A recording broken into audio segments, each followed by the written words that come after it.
À sa manière, l'armée officialise son union avec le peuple de la place Tahrir. Une déclaration d'amour accueillie par une foule euphorique qui n'en finit plus de fêter l'après-Morsi. Soudain, marchant en direction de l'armée, un groupe de pro-Morsi. Parmi eux, ce jeune homme, arrivé à 2 ou 3 mètres des militaires, abattu à bout portant. Des tirs continuent sur la foule, même pendant l'évacuation du corps, déclenchant la rage des islamistes.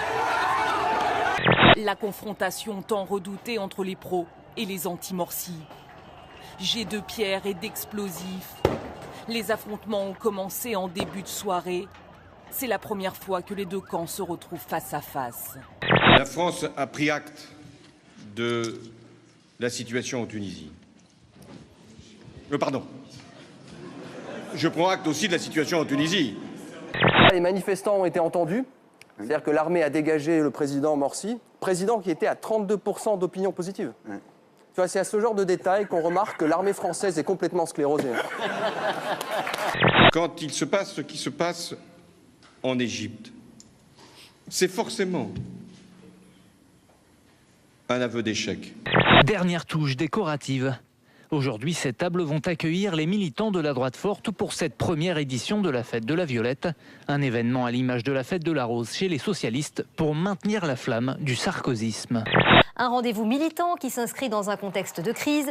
L'UMP doit en effet trouver 11 millions d'euros pour se renflouer après l'invalidation des comptes de campagne de Nicolas Sarkozy. Je n'oublierai jamais cette première Fête de la Rose.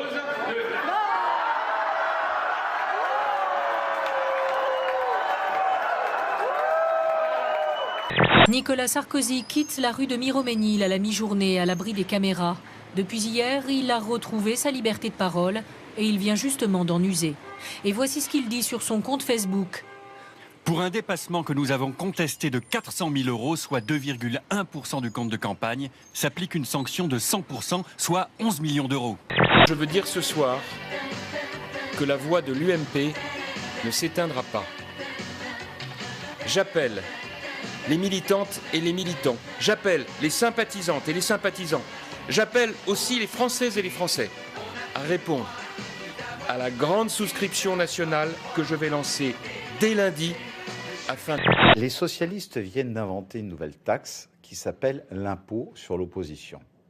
Mais qu'ils se disent bien que ce n'est pas eux qui décideront du destin de Nicolas Sarkozy. Le Conseil constitutionnel doit être respecté. Pleinement respecté, entièrement respecté. Et personne ne peut suspecter, mettre en cause cette institution sans alors mettre en cause l'ensemble des institutions. Ah oui, mais ça, c'est les anciennes.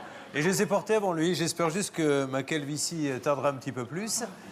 Mais il y a un petit air de ressemblant. Il paraît que ce sont des lunettes assez spéciales qui empêchent de voir la réalité.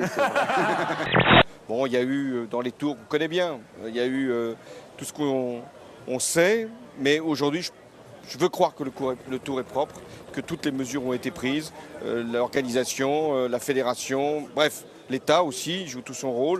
Ce que je n'accepte pas, ce n'est pas de faire des compromis. C'est le tournant de la rigueur qui ne dit pas son nom et qui prépare la marche au pouvoir de l'extrême droite dans notre pays. C'est tout à fait choquant et scandaleux. Et d'ailleurs, si un ministre pense ça en étant au gouvernement, il ne fallait pas y entrer, il fallait le quitter beaucoup plus rapidement.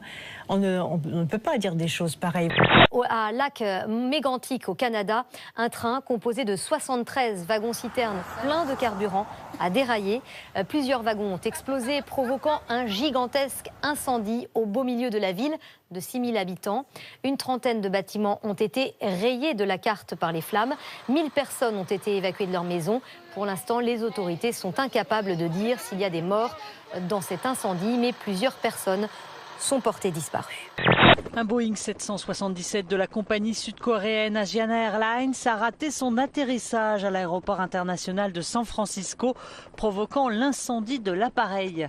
Concernant le bilan de ce crash, il y en a plusieurs. Selon une source diplomatique sud-coréenne, il y a un mort et entre 20 et 30 blessés. parmi les 292 passagers et 16 membres d'équipage.